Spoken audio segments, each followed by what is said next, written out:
ज्या गावातील घरांना दरवाजे नाहीये, दरवाजांना कुलूप नाहीये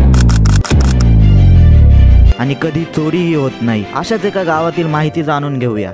नमस्कार मित्रांनो, एक पाऊल मंदिराकडे या चॅनलमध्ये आपले सर्वांचे सहर्ष स्वागत। आज आपण शनी शिंगणापूर येथील शनिदेव या गावात कसे आले हे जाणून घेणार आहोत। आपल्या दैनंदिन जीवनात शनिदेवाच्या दयाळूपणाचे आणि भक्तीचे खूप महत्त्व आहे। जगाच्या संचालन करणाऱ्या 9 ग्रहांमध्ये शनी 7व्या स्थानावर आहे। सर्वात ताकदवर देव म्हणजे शनिदेव यांना मानले जाते। शनी शिंगणापूर शनी मंदिरामुळे गावाच्या नावामध्ये शनी जोडला आहे। अहिल्यानगर पासून 30 किलोमीटर अंतरावर नेवासा तालुक्यात सोनाई गावाच्या जवळच शनी शिंगणापूर हे प्रसिद्ध तीर्थक्षेत्र आहे। येथे शनिदेव स्वयंभू पाषाण स्वरूपात विराजमान झाले आहे। येथे शनीश्वराची मूर्ती 5 फूट 9 इंच उंचीची आहे। सुमारे 150 वर्षापूर्वी एका पुरात ही शिळा वाहत सोनाई गावाजवळ आली। त्या रात्री शनिदेवाने गावातील एका भक्ताला दृष्टांत देऊन म्हणाले, मामा भाचे मिळून माझी स्थापना करा। असा दृष्टांत दिला आणि मामा भाचे व गावकरी मिळून ती शिळा उभी करून तिची पूजा करण्यात आली। विशेष म्हणजे हा देव उघड्यावरच एका चौथ्यावर आहे। देव आहे